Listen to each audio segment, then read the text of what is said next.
So, Joohi, it's so good to have you with us. You are the executive director of Muhsen. It's a unique and badly needed organization that certifies mosques for their inclusivity of people with disabilities.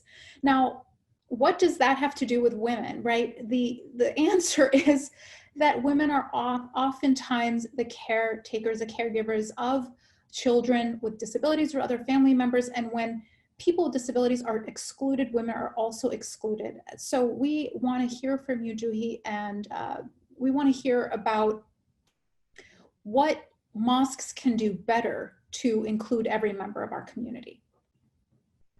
Sure. Assalamu alaikum. And I just want to really thank ISPU for including me on this panel. I'm learning a lot, as I'm hoping to be able to share with all of you also from kind of the unique perspective. For those of you who don't know Muhsen, it's exactly that. It's a project of Ihsan. We strive to make our masjids more inclusive. And what's so beautiful about this discussion today is it puts us all in a place of empathy. And I think one of the most amazing learning experiences that a lot of us have gone through during this time, especially during the shutdown, during the pandemic, has been we've realized how important the mosque is to us. Many of us, my family included, people with family members with special needs, yearn to go into the masjid. And for those who have that opportunity all the time now, that opportunity has been taken away for all of us. And so this discussion is important for caregivers of special needs. It's important for women. It's important for men. It's important for the masjid leadership to understand that it is our chance to kind of do it over. It is our chance now to reopen with that in mind. And I'm just going to share a really quick story before I jump into some of the points I wanted to make. Someone I was speaking with very recently said, and shared the story of a masjid that some of you may know in Edmonton, Canada. It was like one of the first masjids to even be established in Canada. There were a group of women, a small group of women, who saw that the mayor had this lot of land for sale in Edmonton. And this was in the mid-1930s, mind you. They collected up $5,000, these women, and not just from their own households. This is what's so beautiful, from Jews and Christians and other Muslim brothers and sisters. And they paid the mayor and they bought that lot of land for $5,000. That today, and that was the beginning of a now thriving community out there. Why is this important that I mention the story? It's amazing that, number one, it was, remember now, the women who believed in community. The women wanted to see a place, a center, as my co-panelists have mentioned. It's not just a place to pray. It's a place to raise your children. It's a place to go for comfort and solace, as in the time of the Sunnah of our Prophet ﷺ. So what I loved about hearing about this was these women knew, they were visionaries, and they knew that the future for their families centered around having this type of community. And so that was just kind of a side story that I wanted to share. But culturally, yes, and to address what Sister Dalia mentioned, caregivers have been and still are predominantly women. The CDC reports 22% of households in America live with someone with special needs. That's almost 1 in 4 people. That's everywhere. Muslims are not immune to that number.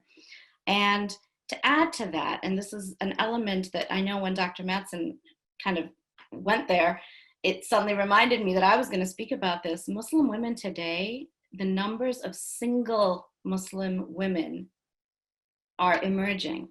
Abandonment is at an all-time high. Do I have a number, a statistic? I don't. Inshallah, we'll have some research done with ISPU, I hope, in the future. But Muslim women are oftentimes the sole caregiver to a family member with special needs. They are being faced with this challenge on their own. And we know that access is important to these women, but it's that open-mindedness, and it's also having programming that's relevant. So it's not just the physical space that we're talking about, and a place where they can voice their concerns in order to make the masjid more welcoming. And what I mean is a space for that individual that they're a caregiver for. So it can be a child, it can be an adult, it can be an adult child, it can be someone that they are just truly responsible for.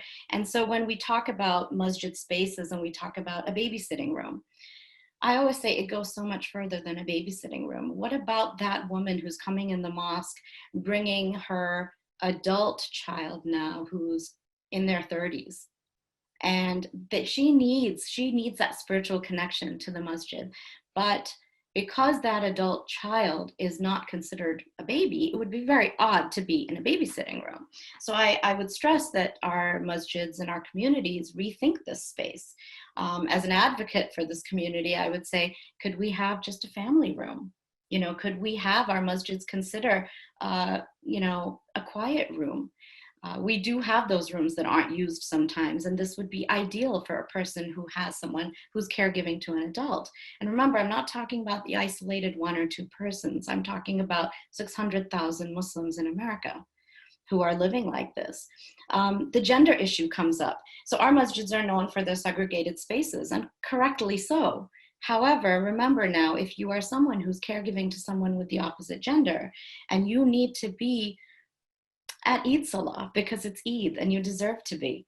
Well, if you walk into the women's section and you have someone of the opposite gender with you who's slightly older, you're going to get those stares.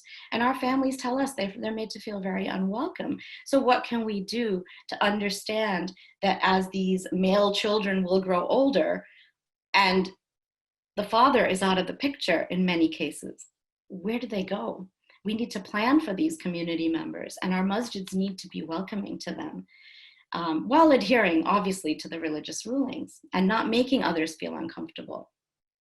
Program timings, that's something I wanted to touch on. Our community members with loved ones with special needs often can't attend evening programming. They would need the respite care. They'd need somebody to be taking care of their loved one when they're not in school or they're not in a program. And unless our communities can start providing that space or that type of program, which again is something that Muhsen advocates for, and alhamdulillah we've started, that person is excluded from that programming. Oftentimes women are the ones that are left out. So the husband might go to the monthly dinner or to the guest speaker talk, and oftentimes it's the woman that's excluded. Personally, I love the online programming we've all just experienced because it's been wonderful for a lot of these people that I mentioned. We heard from the study about, you know, women's committees. Women's committees are so important. I'm fortunate to live in a community where there is a women's committee, and they do take the opinions of women. Now, having that role on the committee and being able to volunteer, again, a bit of a challenge for those with loved ones with special needs. However, it's not an excuse. I think we can make the space, and I think we can give that voice to that person on the table. Oftentimes, I would want to volunteer and I would want to do great work that my masjid community is doing, but I'm unable to attend because I have to be that primary caregiver at home.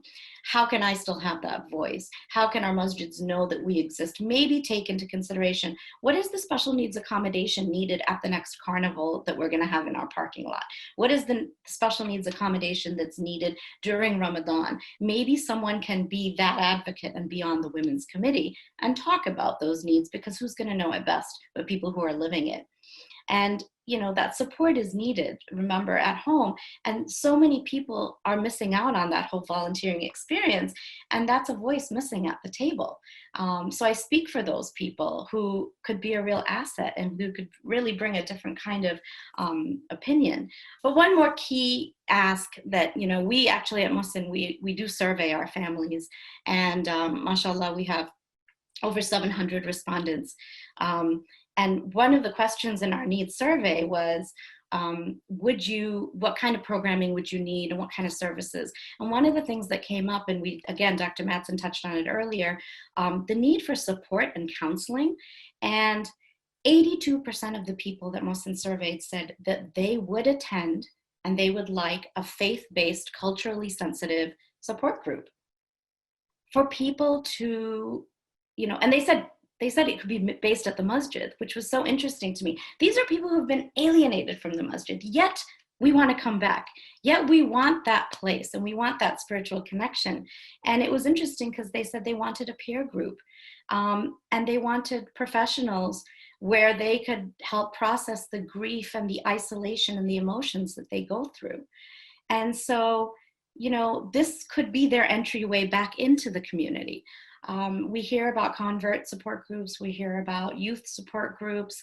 How about a caregiver support group? And that system, which is something now Mohsen has initiated as part of our Masjid certification program, that is, I think, another way that so many of these women, majority women, could come back. And we've seen it over the years when we've had these types of groups and workshops, that people will come back in the masjid and they say, wow, I have not been here in years. And to make the space for them that's relevant programming for them, to have it be at a convenient time for them. These are the types of things I think we need to think about, whether it's for women, whether it's for any other marginalized group, whether it's for caregivers.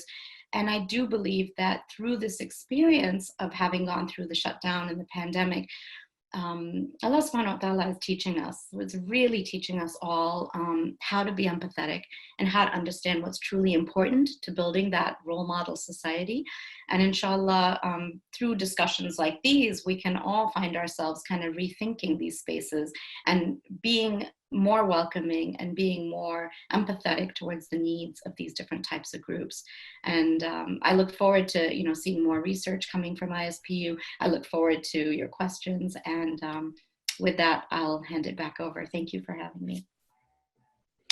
Thank you so much, Joohi. And we are actually doing research on Muslims with disabilities and their needs, and so we're very interested in partnering with Mohsen, inshallah, to really put some attention on this vital and urgent issue that we've been ignoring, I think, for far too long.